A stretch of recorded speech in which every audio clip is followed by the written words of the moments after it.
다 같이 주께 엎드려 찬양 드림으로 예배로 나아가겠습니다.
너희가 나를 택한 것이 아니요 내가 너희를 택하여 세웠나니 이는 너희로 가서 열매를 맺게 하고 또 너희 열매가 항상 있게 하여 내 이름으로 아버지께 무엇을 고하든지 다 받게 하려 함이라. 아멘. 할렐루야. 온 천지에 충만하신 하나님의 영광을 찬양하며 선포합니다. 오늘도 이 복된 주일을 우리에게 허락하시고 하나님의 은혜의 보좌 앞에 예수 그리스도의 피를 힘입어 담대히 나오게 하시니 감사합니다. 이 시간 하나님의 그 크신 은혜와 긍휼에 의지하여 우리 주 예수 그리스도의 이름으로 고하옵나니 하나님의 얼굴빛을 우리에게 비추어 주시고 이 예배 가운데 성삼위 하나님께서 충만하게 좌정하여 주시옵소서. 우리의 마음눈을 밝히사 하나님을 더욱 알게 하시고 이 시간 우리가 주 앞에 올려드리는 경배와 찬송을 흠양하여 주시옵소서. 예수님 이름으로 기도합니다. 아멘. 찬송가 32장 찬송드립니다.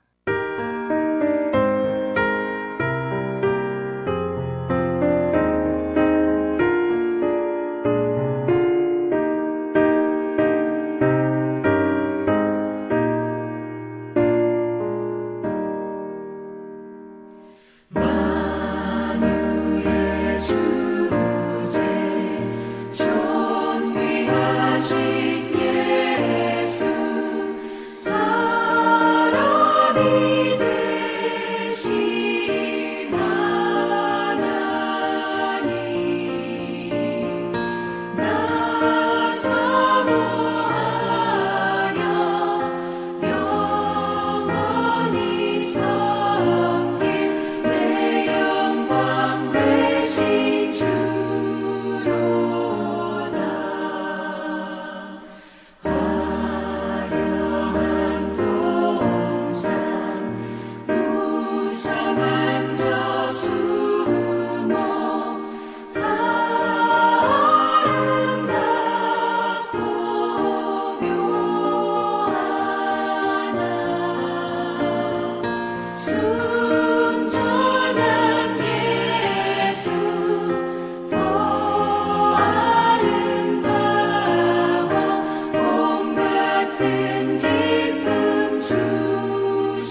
찬송가디의 교동문 106번입니다. 할렐루야, 우리 하나님을 찬양하는 일이 선함이요 찬송하는 일이 아름답고 마땅하도다. 여호와께서 예루살렘을 세우시며 이스라엘의 흩어진 자들을 모으시며 상심한 자들을 고치시며 그들의 상처를 싸매시는도다. 그가 별들의 수효를 세시고 그것들을 다 이름대로 부르시는도다. 우리 주는 위대하시며 능력이 많으시며 그의 지혜가 무궁하시도다. 여호와께서 겸손한 자들을 붙드시고 악인들은 땅에 엎드러 뜨리시는도다. 감사함으로 여호와께 노래하며 수금으로 하나님께 찬양할지어다. 그가 구름으로 하늘을 덮으시며 땅을 위하여 비를 준비하시며 산에 풀이 자라게 하시며 들짐승과 우는 까마귀 새끼에게 먹을 것을 주시는 도다. 여호와는 말의 힘이 세다 하여 기뻐하지 아니하며 사람의 다리가 억세다 하여 기뻐하지 아니하시고 여호와는 자기를 경외하는 자들과 그의 인자하심을 바라는 자들을 기뻐하시는도다. 아멘. 사도신경으로 우리의 신앙을 고백드리겠습니다. 나는 전능하신 아버지 하나님, 천지의 창조주를 믿습니다. 나는 그의 유일하신 아들, 우리 주 예수 그리스도를 믿습니다. 그는 성령으로 잉태되어 동정녀 마리아에게서 나시고 본디오 빌라도에게 고난을 받아 십자가에 못 박혀 죽으시고 장사된 지 사흘 만에 죽은 자 가운데서 다시 살아나셨으며 하늘에 오르시어 전능하신 아버지 하나님 우편에 앉아 계시다가 거기로부터 살아있는 자와 죽은 자를 심판하러 오십니다. 나는 성령을 믿으며 거룩한 공교회와 성도의 교제와 죄를 용서받는 것과 몸의 부활과 영생을 믿습니다. 아멘. 찬송가 301장 찬송드립니다.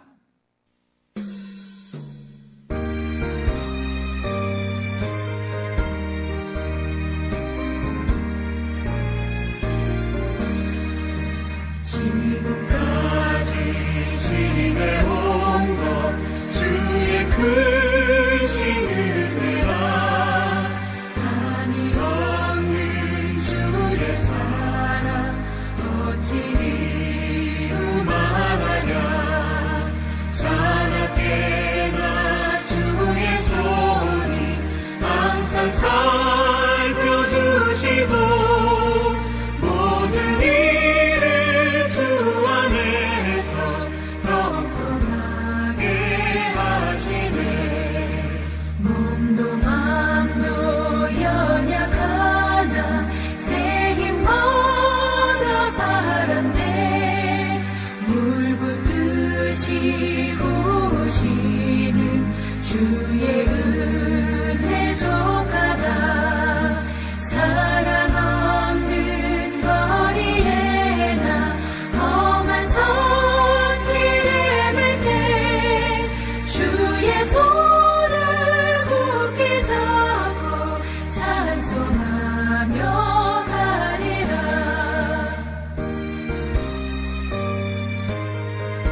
다 같이 기도드리겠습니다.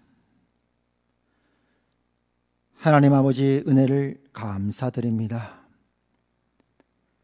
지난 1년 동안도 우리를 지켜주시고 보호하시고 여기까지 도우시며 인도하신 하나님, 또한 먹을 것과 입을 것으로 우리에게 공급하여 주시었고 이제까지도 주님을 찬송하며 예배하며 이 땅에 생존하는 자로서 주님 앞에 동행케 하시고 오늘 이 자리에 예배케 하시니 감사드립니다.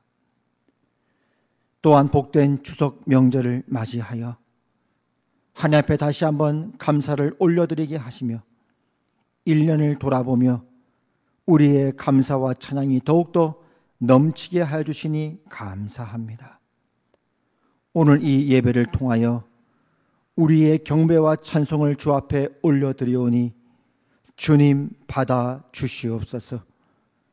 이제 올 한 해 마지막 시간들 동안 하반기를 또한 은혜 가운데 주와 함께 동행하게 하시고 은혜 가운데 마무리하게 하여 주시오며 또 내년을 준비하며 기도하며 더욱더 은혜 위에 은혜가 넘치는 복된 시간들 될 수 있도록 은총 더하여 주시옵소서.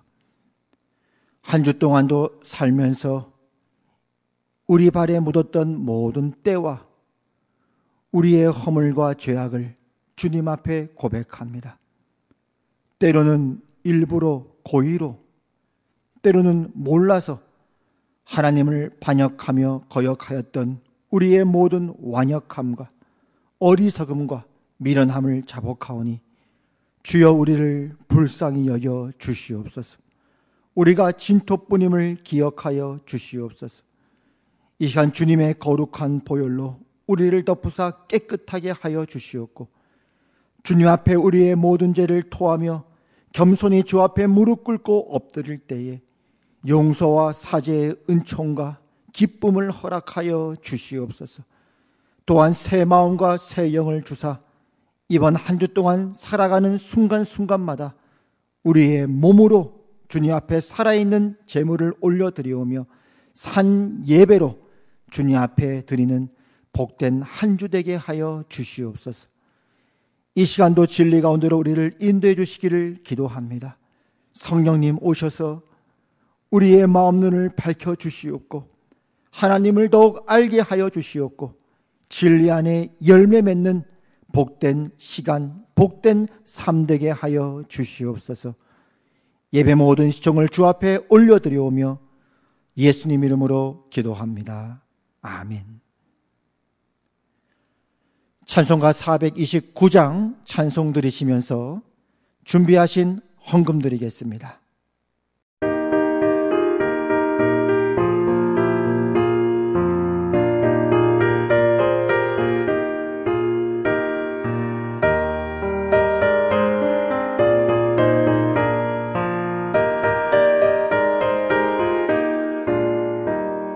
세상 모든 풍파 너를 흔들어 약한 마음 다시 가게 될 때에 내려주신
하나님 아버지 은혜를 감사드립니다.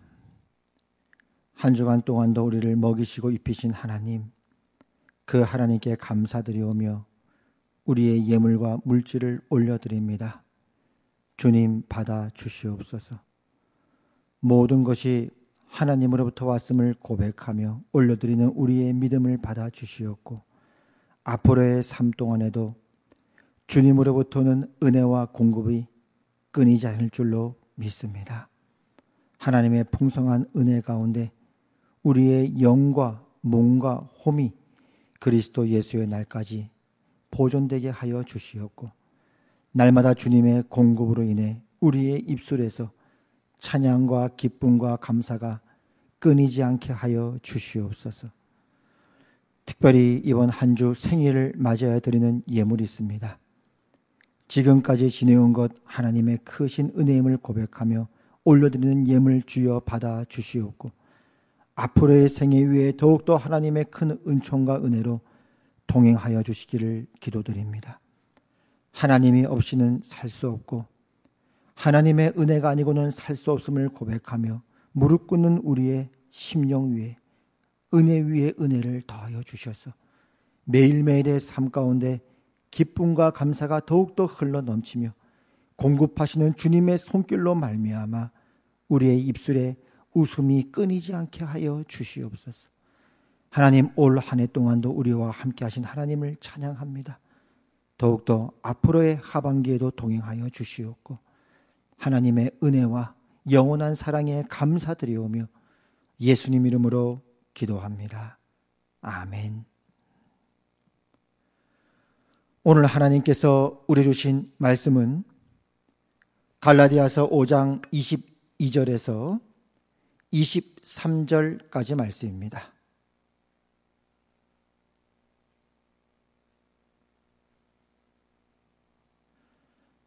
22절은 제가 읽고 23절은 다 같이 읽겠습니다. 오직 성령의 열매는 사랑과 희락과 화평과 오래 참음과 자비와 양선과 충성과 온유와 절제니 이 같은 것을 금지할 법이 없느니라. 아멘. 교회 소식을 전해드리겠습니다. 영상을 참조해 주시기를 바랍니다. 수확의 계절 가을을 맞이하여 각자의 삶 속에 하나님의 풍성한 은혜의 열매 맺으시기를 축복합니다. 예, 또 이번 한 주 우리 추석 명절이 되었습니다. 추석 연휴 가족 간의 풍성한 교제가 넘치는 한가위 되시기를 바라고 축복합니다. 추석 예배 순서지가 교회 홈페이지 자료실에 준비되어 있습니다. 가족과 함께 또 예배 드리시는 시간 되시기를 바랍니다. 사회적 거리두기 4단계가 10월 3일 주일까지 연장되었습니다. 그에 따라 현재 모든 예배가 비대면으로 진행되고 있습니다. 그렇지만 여러분 각자가 처한 예배드리는 그곳에 그 현장 속에 하나님의 더욱더 충만한 임재와 영광과 축복이 가득할 수 있도록 축복합니다. 오늘 예배 오신 여러분들 진심으로 환영하고 잘 오셨습니다. 2021년 10월 24일 주일에 우리 가을 새생명 축제가 준비되어 있습니다. 우리가 서로 모이지 못해도 비대면으로 영상을 준비해서 복음을 증거할 예정인데요. 지금부터 여러분 마음속에 태신자들을 품고 함께 기도를 모아주시기를 바랍니다. 이번 영상을 통해서 새생명 축제를 통해서 원근 각처에 더 많은 영혼들이 주 앞에 오는 큰 성령의 역사가 있을 수 있도록 하나님의 큰 은혜를 구하고 또 우리의 마음을 함께 기도로 모아주시기를 바랍니다. 이번 주 생일이신 분들 주님의 이름으로 축하드립니다. 지금까지도 하나님 여러분과 함께 하셨고 또 생명을 허락하신 하나님께서 앞으로의 여러분의 삶 가운데 더욱더 풍성한 은혜가 넘치기를 바라고 축복합니다. 축하드립니다. 또 혹시 이번 주에 처음으로 영상 예배에 참여하신 분들이 있다면 진심으로 환영합니다. 잘 오셨습니다. 이 자리까지 여러분을 인도하신 분도 하나님이시고 또 앞으로 여러분의 생애의 발걸음마다 더욱더 하나님의 충만한 은혜가 가득하시길 바랍니다. 잘 오셨습니다. 환영합니다. 우리 하평교회 성도님들 안녕하셨습니까? 오늘 우리 한가위 명절이 되었습니다. 아무쪼록 올 추석 가족분들하고 함께 또 평안과 은혜와 또 복이 넘치는 그런 복된 한가위 명절이시기를 바랍니다. 우리 조상들이 옛적부터 한 해 동안 또 농사에서 수고한 그 열매들을 수확하면서 함께 기쁨으로 지켰던 정통 우리 명절이지요. 우리도 이번 추석 민족 고유 명절인 추석을 맞이해서 하나님께 감사한 제목들을 예배를 통해 올려드리심으로써 더욱더 우리 안에 또 감사와 또 기쁨이 넘치는 그런 은혜로운 시간이 있기를 바라고 함께 말씀을 살펴보도록 하겠습니다. 먼저 우리가 하나님께 감사할 제목이 뭐가 있는가? 무엇보다도 하나님께서 지금까지 우리를 먹이시고 입히신 것, 그것이야말로 큰 축복이 아닐 수가 없습니다. 여러분 모두가 다 살면서 더 느끼는 것이지만 이렇게 먹고 사는 게 참 기적이다, 그런 생각이 들지요. 최근에 어떤 우리 화평교회 권사님의 카카오톡 프로필을 우연찮게 이제 보게 되었는데요. 그 권사님 카카오톡에 보니까 이런 글귀가 있어요. 살아있는 것이 특권이다. 우리가 살아있는 것이 특권이다. 지금까지 우리가 여기까지 살아온 것이, 또 하나님께서 우리를 먹이시고 입히셔서 여기까지 인도한 것이, 우리가 살아있다는 사실이 감사요, 축복이요, 특권이 아닌가.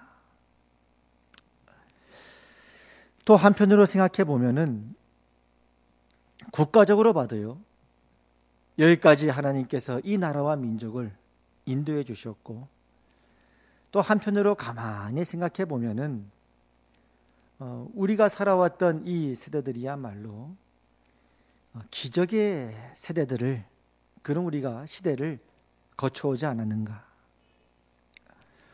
얼마 전에 그 아프가니스탄에서 탈출한 우리 그 아이들이 그 한국 땅에 와서 잘 정착하고 있다라고 하는 기사를 본 적이 있는데요. 그 아프가니스탄 출신의 그 아이들 눈으로 보기에는 지금까지 봐왔던 것이 다 이제 그 나라에서 봤던 게 전부일 텐데, 한국이란 땅에 와서 이렇게 또 무사하게 탈출해서 살아온 걸 보면 그 아이들 눈에 보기에 이 한국이란 나라가 별천지 아니겠는가, 이런 생각이 들어요. 요즘 우리 TV 프로그램을 봐도 어서와 한국은 처음이지라고 하는 그런 이제 프로그램들이 있지 않습니까?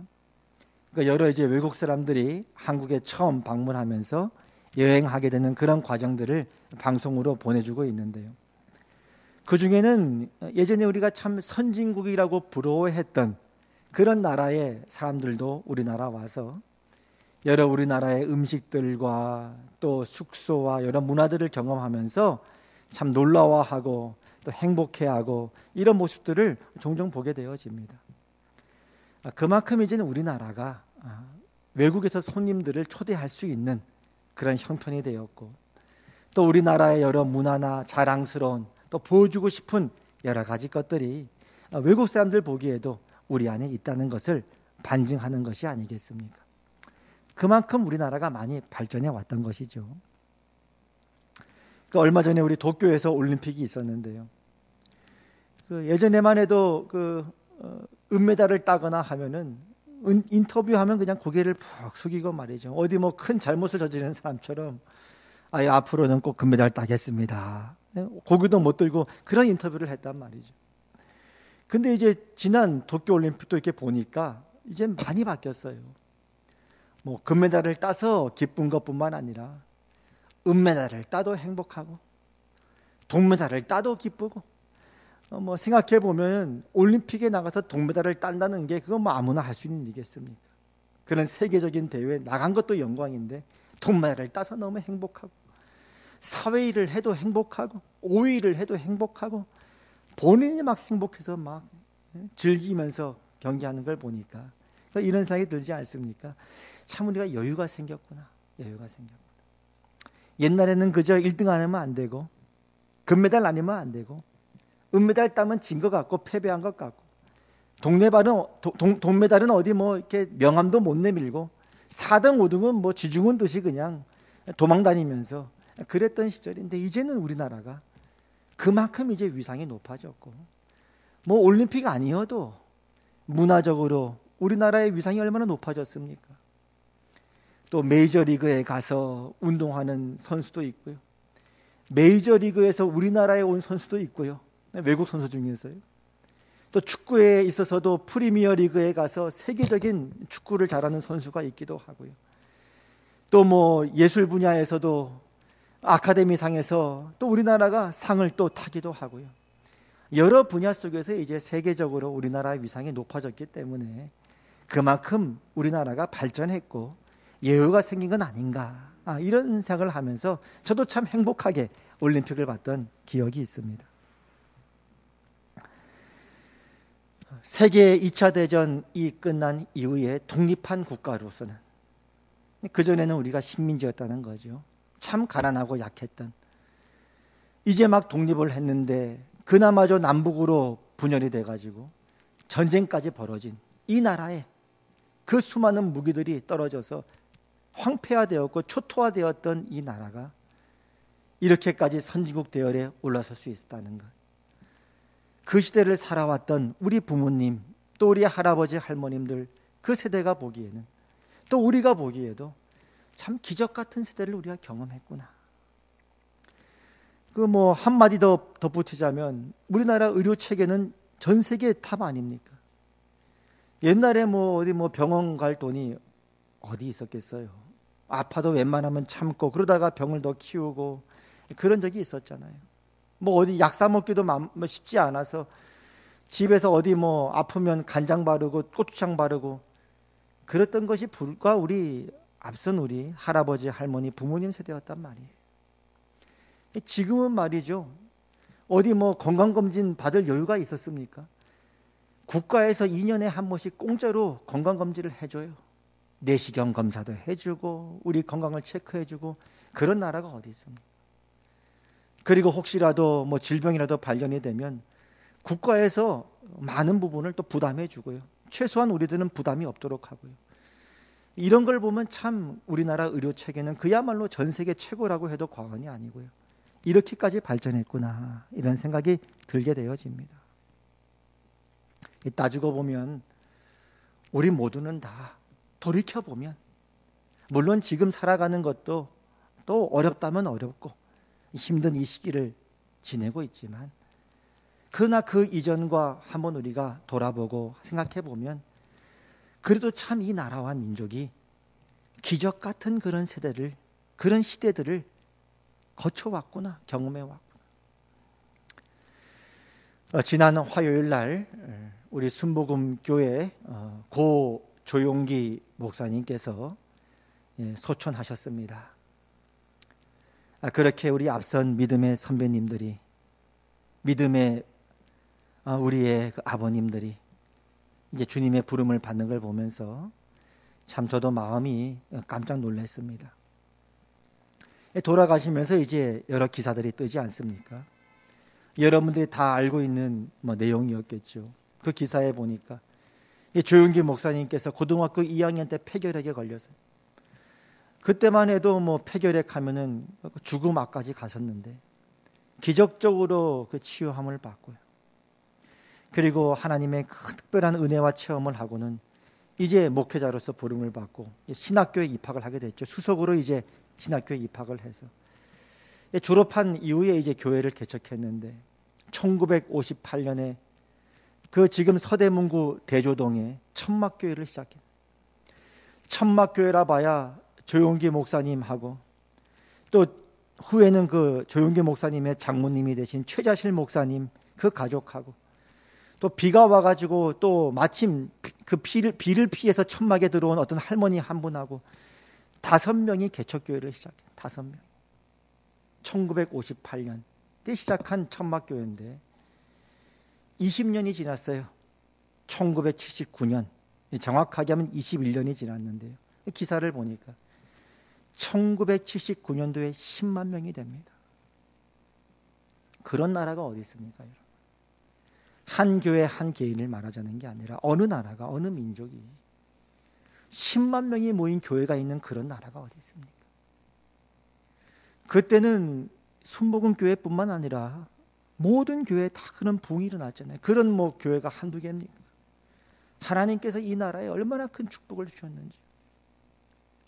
근데 제가 가만히 기사를 보면서 더 놀랐다는 건요, 1958년 개척해서 20년 만에 10만 명이 된 것도 놀란 건데 더 놀라는 사실은요, 그 10만 명이 20만 명이 되는데 2년 걸립니다. 2년 만에 20만 명이 돼요. 계산을 해봤어요. 10만 명에서 20만 명 됐으니까 10만 명이 늘어난 거 아닙니까?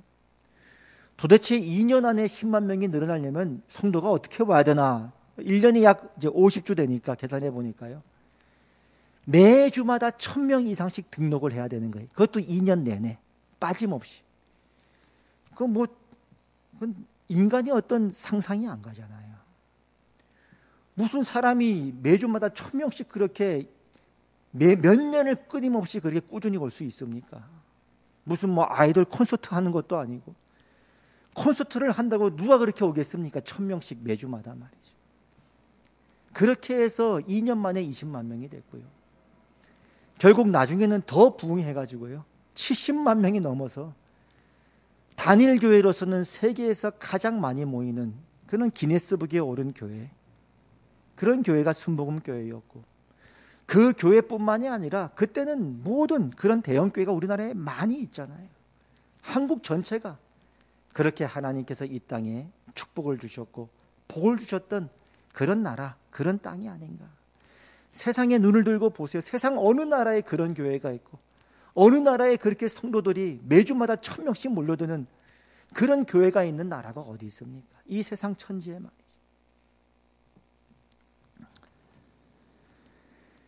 이런 기적 같은 역사 속에 우리가 살아왔다. 그걸 경험해 왔다. 옆에서 우리가 보면서 저 역시 잘하고 있었다. 얼마나 큰 감사인지 모르겠습니다. 그래서 70년대 초만 해도 우리나라 경제가 사실은 북한하고 거의 차이가 없었거든요. 서로 이제 체제 경쟁을 하고 있었는데 경제적으로 참 열악하고 북한과 남한이 거의 차이가 없었는데요.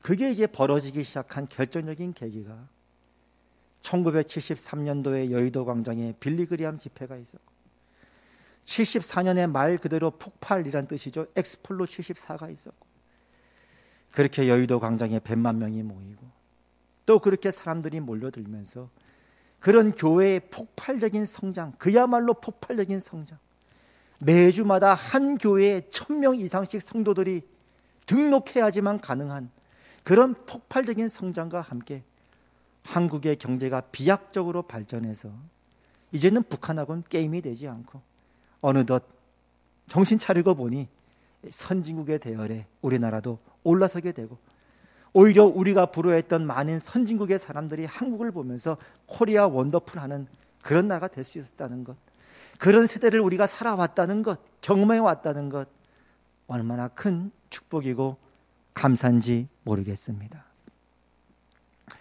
요즘 이제 젊은이들이 뭐 교회에 비판적일 수 있죠. 저는 그런 생각이 들어요. 79년도에 10만 명인데 81년도에 20만 명 됐으니 따지고 보면 교회 20만 명이 모였는데 10만 명이 예수님 믿은 지 2년이 채 안 된 초신자 아닙니까? 그 20만 명 중에 10만 명이 어린아이 같은, 비유하자면 갓난아이 신자니 당연히 거기에 아직 부작용이 있을 수 있는 것이고, 아직 신학적으로 어떤 잊지 못하고, 아직은 신학적으로 뭔가 이렇게 좀 정리가 안 되는 그런 부분도 분명히 있었겠죠. 그럼에도 불구하고 하나님께서 그런 신자들을, 그런 초신자들을 매주마다 1000명씩 불러 모으셨던 그것이야말로, 그거는 세계 역사 속에서도 유례를 찾아볼 수 없는 한국 땅에 주신 하나님의 큰 축복이었습니다. 그래서 우리 젊은이들이 꼭 기억할 것은, 쌀 떨어지면 햄버거 먹지 햄버거를 누가 마음대로 먹습니까? 패트 그 고기가 얼마나 비싼데. 어릴 때 돈가스 먹는 것도 그거 아무나 먹습니까? 웬만한 집 사람들은 먹고 싶어도 못 먹는데. 물론 이제 옛날 얘기 합니까? 할 수는 있지 모르겠지만 우리가 역사를 알아야 되니까요. 요즘은 먹을 것 때문에 걱정하는 게 아니라 뱃살 나오는 것 때문에 걱정해서 다이어트하는 그런 시대가 됐으니까.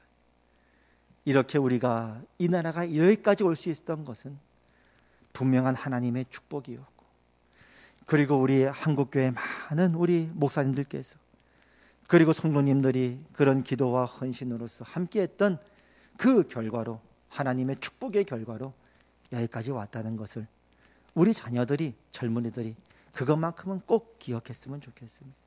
다른 사람들은 몰라도, 교회 안 다니는 사람들은 나름대로의 생각이 있는지 모르겠으나 우리 기독교인들, 우리 성도들만큼은 이 부분에 꼭 기억하시고 오늘 이 감사를 하나님 앞에 올려드리시기를 바랍니다. 두 번째는 이런 축복 속에 더 은혜 위에 은혜가 준비되어 있는 건데요. 이 추석 명절을 맞이해서 또 우리가 열매와 관련돼서 우리 성도 안에 맺어지는, 특별히 이제 열매를 언급하지 않을 수가 없는데요. 오늘은 대표적으로 성령의 9가지 열매에 대해서 한번 우리가 살펴봅니다. 성경에는 우리 인생을 이제 나무에 비유하지 않습니까?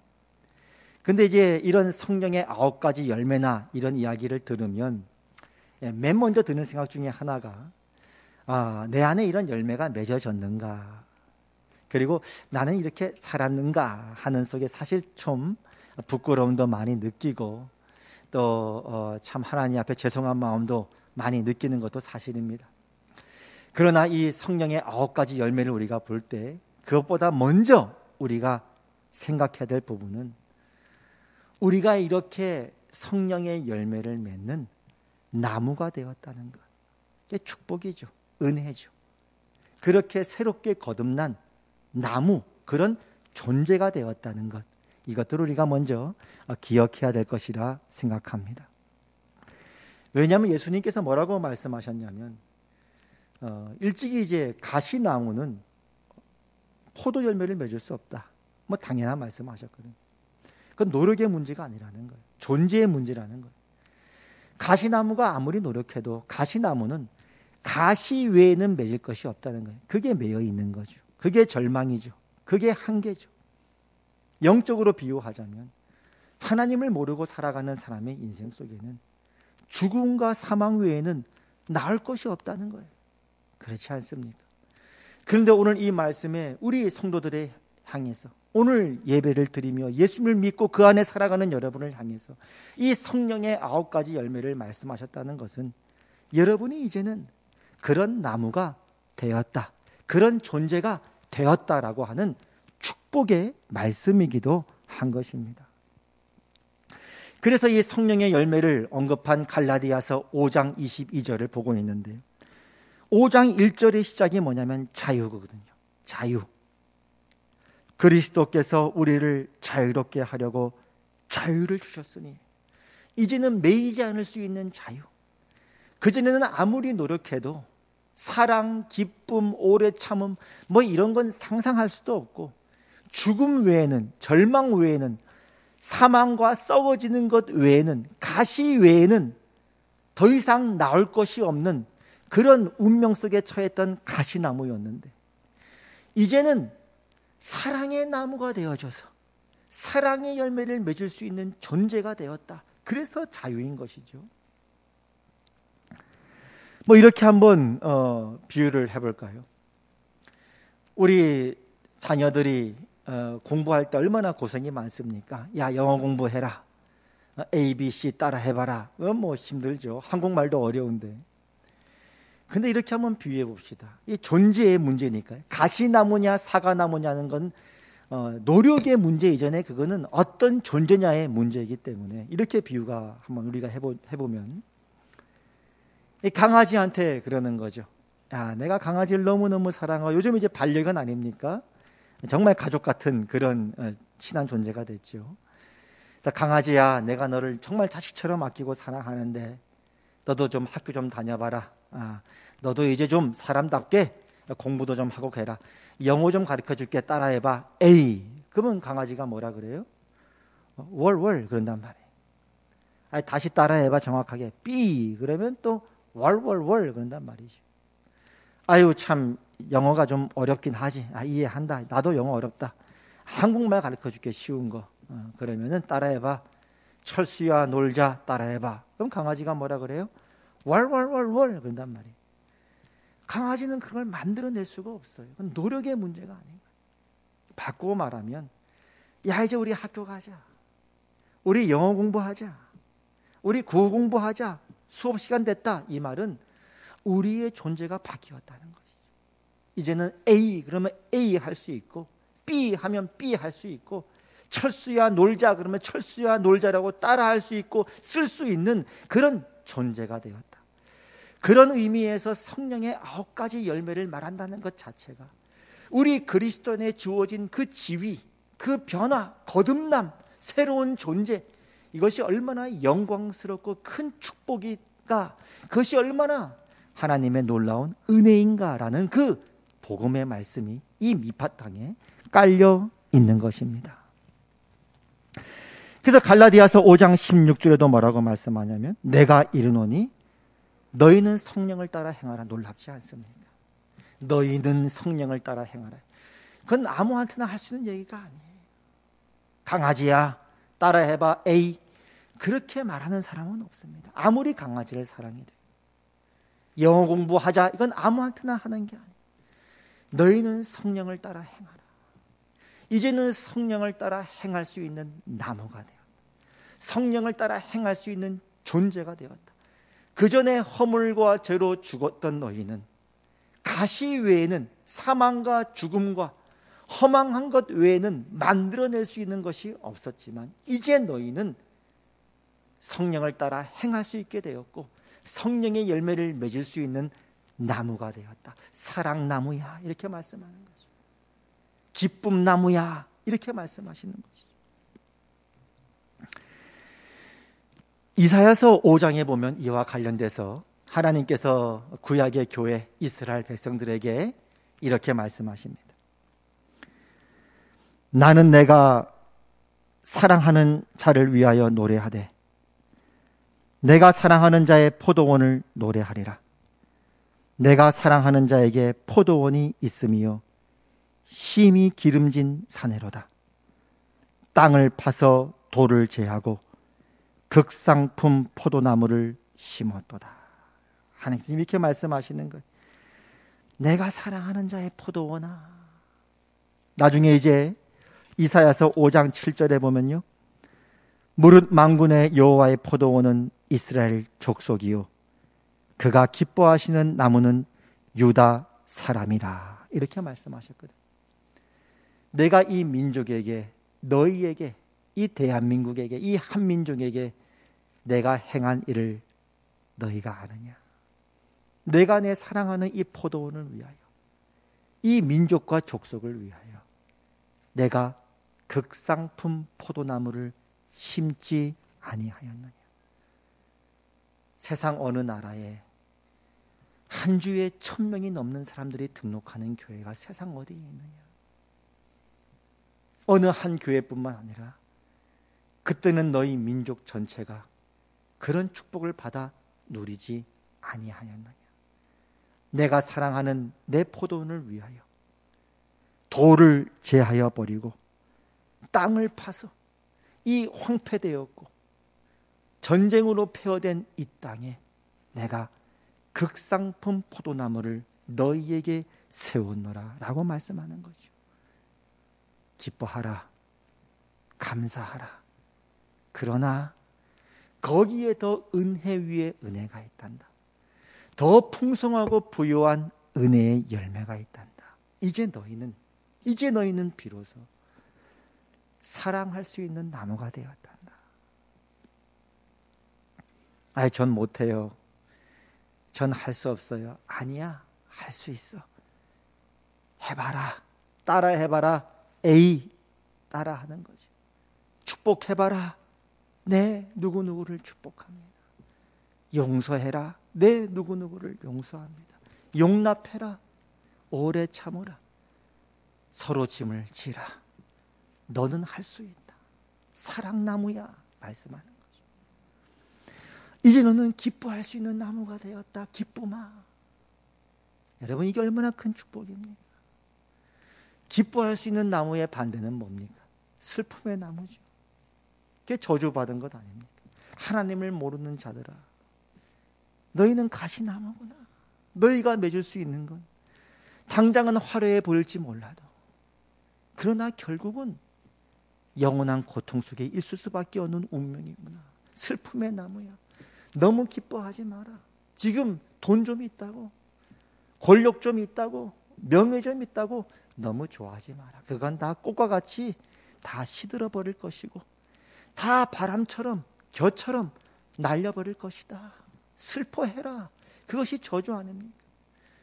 그런데 그리스도 예수 안에 하나님 신 그 축복은 뭡니까? 너희는 기쁨의 나무가 되었구나. 기뻐해라. 너희의 신분이 뭔지 아느냐? 너희의 지금 지위가 뭔지 아느냐? 너희 안에 감추어진 그 비밀이 뭔지 아느냐? 너희 안에는 내 아들 예수의 생명이 있다. 너희 안에는 영원한 생명이 있다. 너희에게는 내 나라가 상속으로서 예비되어 있단다. 항상 기뻐해라. 다시 말하노니 기뻐해라. 이것이 너희를 향한, 내 자녀를 향한 하나님 아버지의 뜻이니라. 기쁨의 나무야. 그뿐입니까? 너희는 화평을 누려라. 하나님과 화평을 누리고 할 수 있는 한 모든 사람과 더불어 화목하고 화평의 나무야. 너희는 화평할 수 있는 나무가 되었고 오래 참고 있으며, 이미 너희의 삶 속에 너희는 지금까지도 오래 참으며 하나님의 약속을 기다리고 있는 멋진 나무가 되고 있으며, 자비로울 수 있고 양선할 수 있고 충성할 수 있고 온유할 수 있고 절제할 수 있는 나무가 되었단다. 이제 앞으로 그런 열매를 주렁주렁 맺는 삶의 무대가 앞으로 너희 속에 펼쳐져 있다는 사실을 잊지 말아라. 물론 우리는 사실은 실패를 많이 경험합니다. 우리 믿는 자의 현실 속에는 성공보다는 실패처럼 보이는 경우가 훨씬 많이 있고 많은 시행착오를 겪습니다.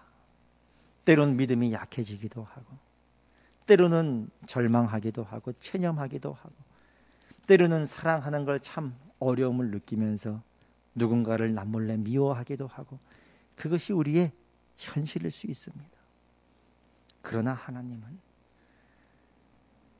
한 주에도 1000명이 넘는 신자들을 교회에 보내주신 하나님의 그 열심으로 하나님은 한 번도 여러분을, 저를, 그리고 이 한국 교회를 포기하신 적이 없다고 말씀하십니다. 내가 내 사랑하는 포도원을 위하여 극상품 포도나무를 심었으며 앞으로도 나는 너희를 가꾸기를 포기하지 않을 것이다.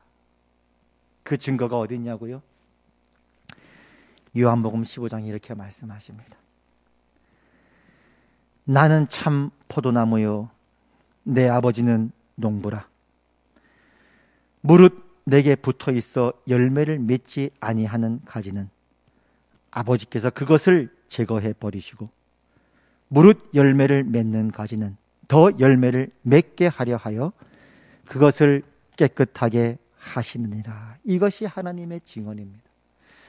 아니 목사님, 이게 어떻게 증거가 됩니까? 지금 예수님 말씀하셨잖아요. 예수님께 붙어있어 열매를 맺지 아니하는 가지는 아버지께서 제거해 버리신다고요. 이거 무서운 말씀 아닙니까? 근데 이제 어떤 분은 이렇게 해석을 하시는데 저는 그 해석에 동의를 합니다. 이 제거한다라고 하는 히브리 말이 아이로라고 하는 헬라 말이죠. 그리스 말이 아이로라고 하는 헬라 말인데요. 두 가지 의미를 갖고 있습니다. 마치 우리도 눈 그러면 눈, 코, 입 할 때 눈일 수 있고 하늘에서 눈이 내리다 할 때 그 눈일 수 있듯이 똑같은 단어지만 발음이지만 두 가지 의미를 갖고 있지 않습니까?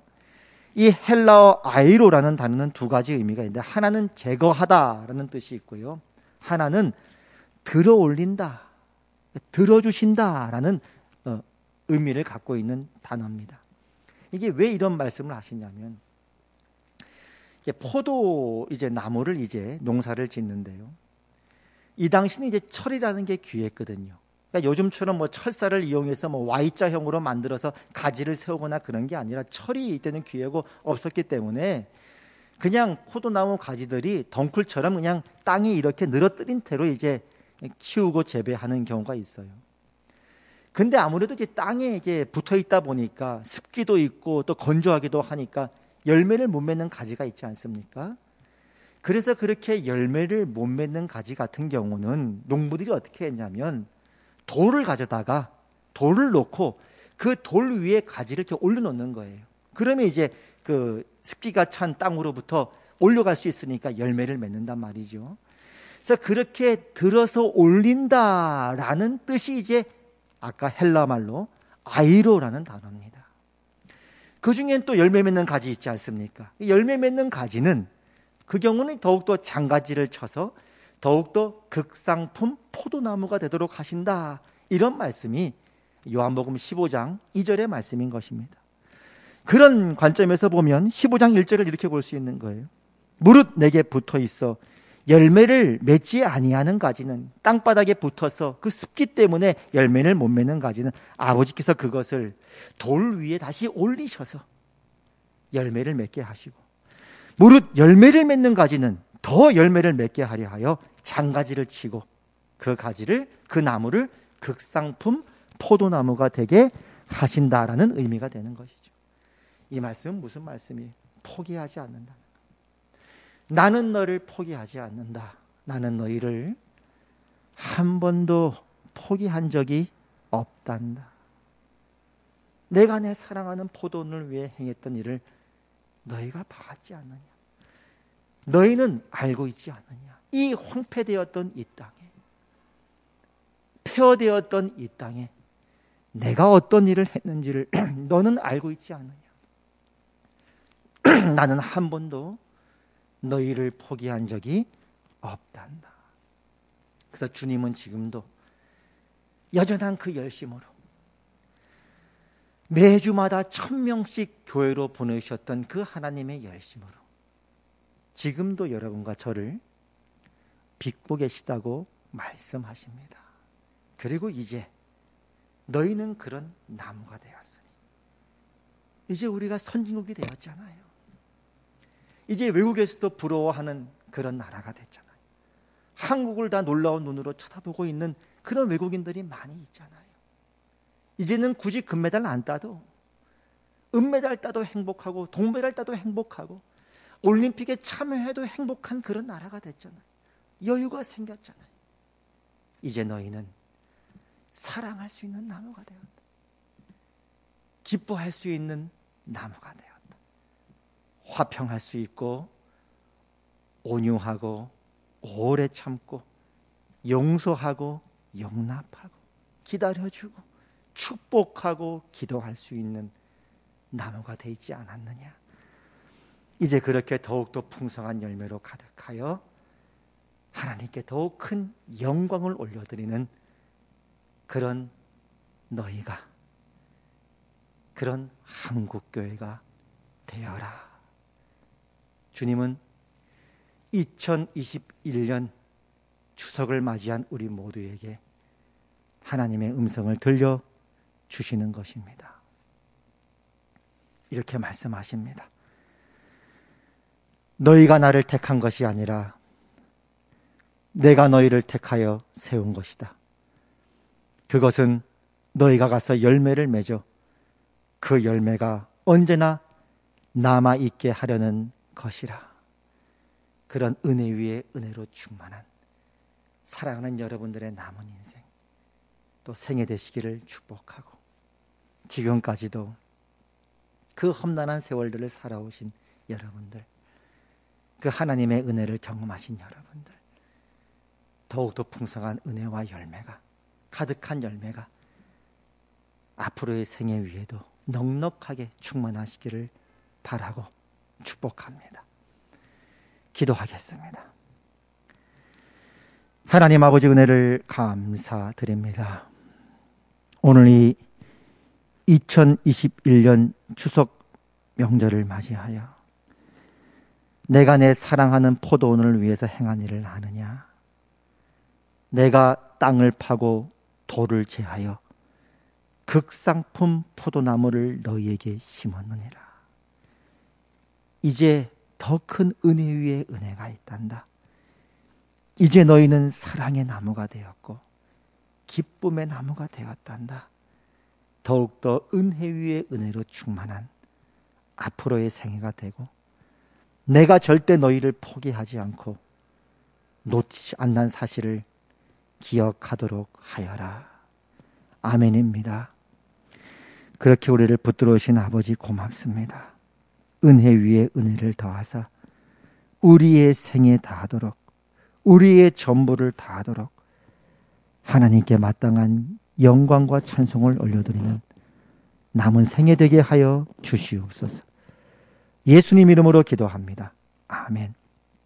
아픈데 손 얹으시고 치유기도 한 후에 축복기도로 예배 마치겠습니다. 나사렛 예수 그리스도 이름으로 하나님의 나라가 이곳에 임하였음을 선포합니다. 이 시간 예수 그리스도 이름으로 명령하노니 우리 성도들의 몸속에 있는 모든 질병들 나사렛 예수 그리스도 이름으로 명령하노니 너희는 떠나갈지어다. 이제는 우리 주 예수 그리스도의 은혜와 하나님 아버지의 그 크신 사랑과 성령 하나님의 감화, 감동, 교통, 위로, 역사하심이 지난 세대를 바라보며, 지난 세월을 바라보며, 오늘을 바라보며 내일을 향해 나가는 우리 화평교회 모든 권속들과 하나님의 백성들 위에 이제부터 영원까지 항상 함께 있을지어다. 아멘.